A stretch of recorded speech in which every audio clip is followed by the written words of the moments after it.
So the Poco F1 has been in the market for the last 3 months, and there are a lot of debates regarding what it can do, what it cannot do. There are a lot of reviews about it. The strongest point is the 845 chipset and the RAM, and the performance that it gives you, especially for gaming. And now, since PUBG has become a big thing and a lot of people are looking for gaming phones, they are looking for phones which are under a specific budget or a price range. So let's go ahead and see what can this phone actually do and talk about it, and I'll let you know what all you can expect from this and what it cannot do for you. Now I'll start with the unboxing. I'll do a fast forward. I'll not go through a regular, I'll just do a fast forward unboxing, tell you about what you get in this, and then get in the box, and then we will talk about what are the features and what is new in the Poco F1. So let's go ahead, start with the unboxing.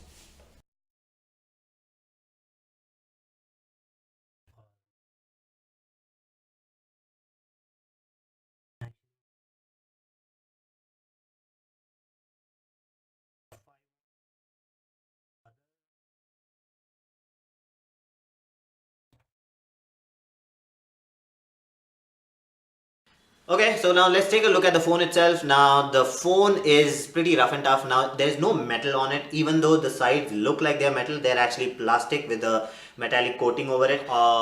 You have the volume rocker over here and the power button over here on your right hand side. On the left hand side you have the SIM tray.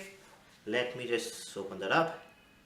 So this phone comes with a hybrid SIM slot. So basically you can have two SIMs, one over here and one over here.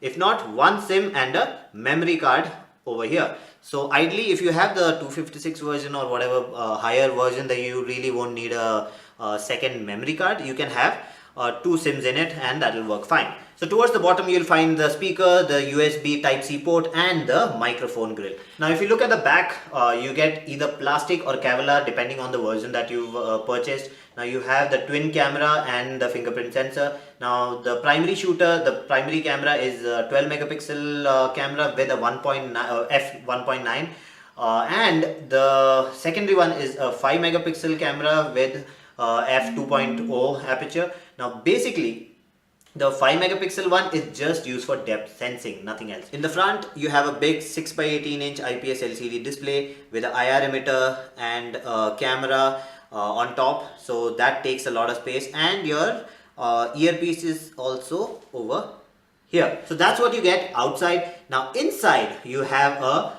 big 4000 mAh battery which is non-removable. You cannot open this panel. You have a Snapdragon 845 processor which is the highest right now, and if you have the regular model you have 6 GB of RAM. If you have the higher model, this one, then you have 8 GB of RAM. Now 6 GB is still very high.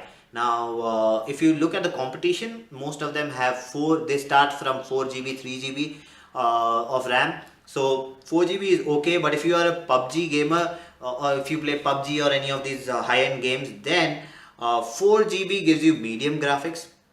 If you go to a 6 GB and above phone, then it gives you high graphics, especially if you have good RAM and a good processor. Now for gaming, excellent phone, does not heat up at all for me. Maybe a little bit of heat comes up, but I can't really feel it because of the liquid cooling technology that this has. So that's also built into it. Now there are videos of tearing it down and showing there's actual liquid inside that, and it actually helps. So excellent technology used inside. Now let's talk about what all extra do you get with this. Now let's talk about how to unlock the phone. So there are a lot of technologies combined. So you have your regular pin which you type in. You have your face unlock, which is assisted by an infrared camera, so that works in night time. So if it's pitch dark, you try to unlock your phone, it will still unlock. So that's very good.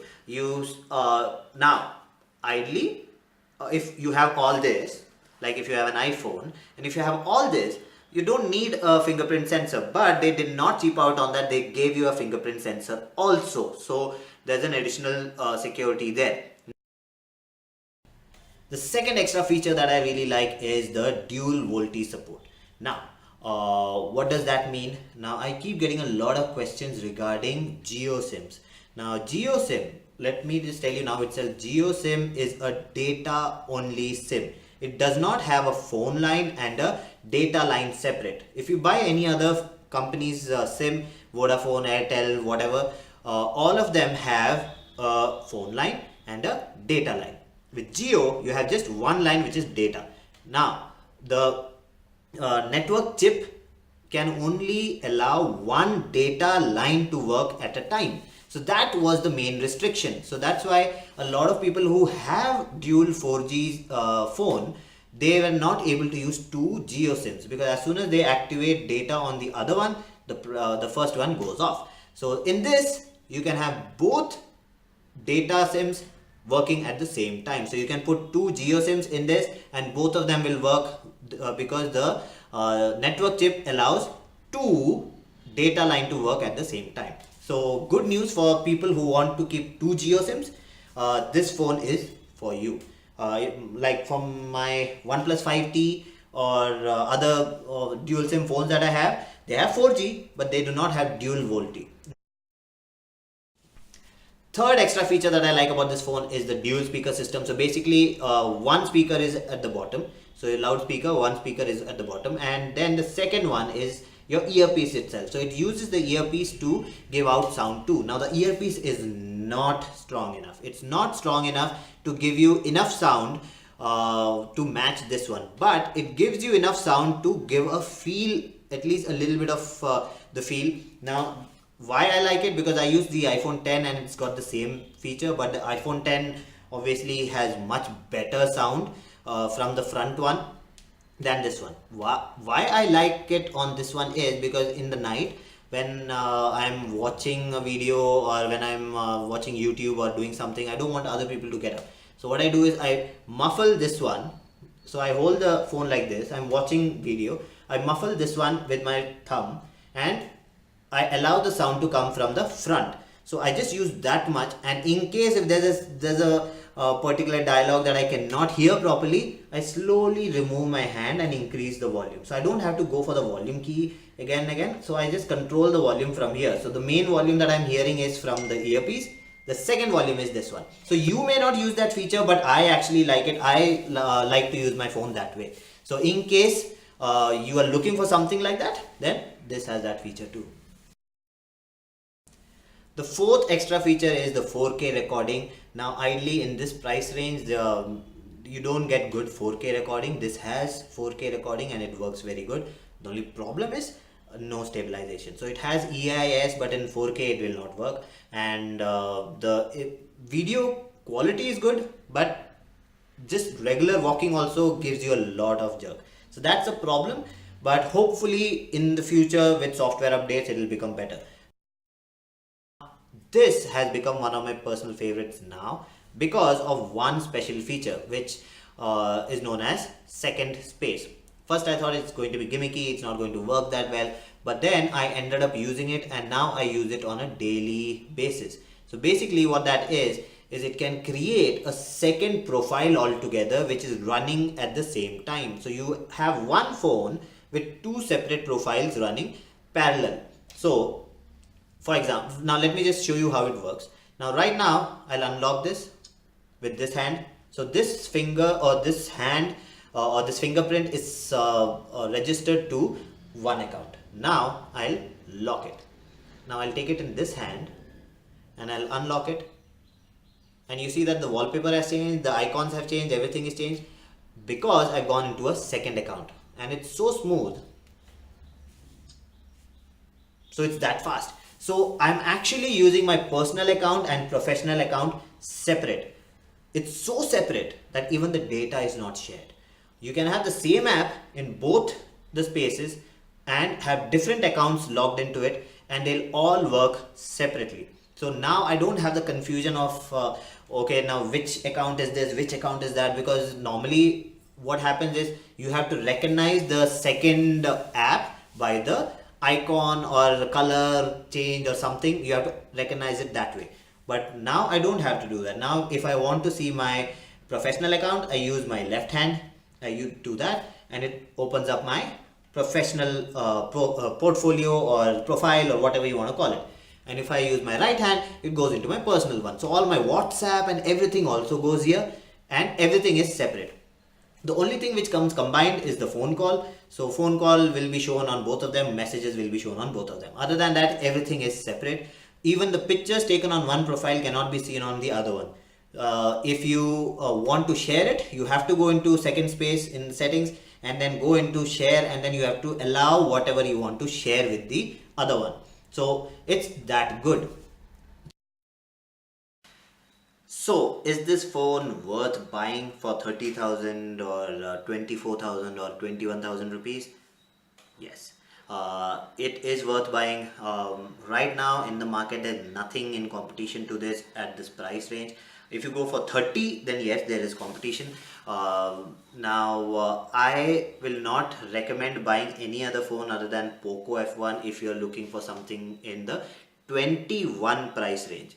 Why? Because this actually checks all the 5 parameters that I look into.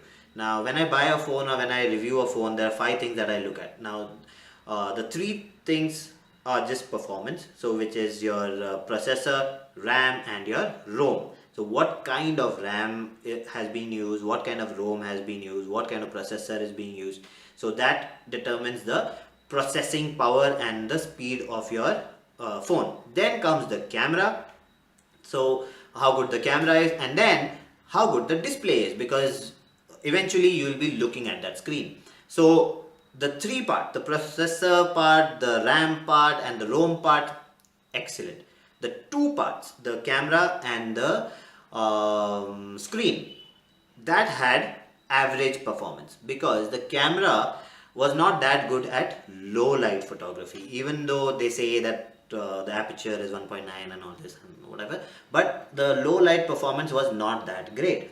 But with the new Pixel camera app port, the camera performance has increased, and it's above average now. So like before, if it was like 50%, if I was giving it from out of 10, if I was giving it 5, now I give it 8. So it's improved that much.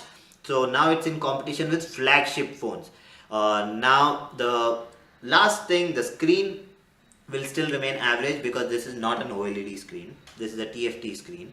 And one thing which a lot of people might consider before buying a phone is the Netflix compatibility. Now with this, Netflix only works at 720p. You will not be able to see full HD, even though this has a full HD screen. So that's a problem with Netflix viewers. Everyone else like YouTube and everything, it's fine. Even your Amazon Prime is fine. Everything works in full HD, everything works fine. But Netflix will not work in full HD. Let's talk about pricing now. Now, if you look at pricing, this one is priced at the Poco F1, the cheapest one, 6GB RAM, 64GB ROM version is priced at 20,999, so basically 21,000 rupees. Now, if you compare any phone at all, any phone, you can choose any phone, they will not come close to this phone. Nothing can be compared. The Poco F1 is compared with flagship phones. So the performance is compared with flagship phones. The camera is compared with flagship phone. The price is even below your regular Oppo or Vivo phones. So like, I will not name the models and all, but if you go to the market and you see all the other phones, all of them are trying to boast the fingerprint sensor, inbuilt fingerprint scanner, and the display, the bigger display, the OLED display. That's what their strong point is. That's what they are focusing on. Rest everything, they can't even compete with the Poco F1. So if you're looking for performance, gaming, battery life, everything except for if you are ready to leave display quality, as in it's not bad, but it's not as great as OLED. If you are ready to compromise on that, then there's nothing close to Poco F1. So that's it for this video. If you like the video, please subscribe, hit the like button and do comment, and I'll see you again with another video. Bye bye.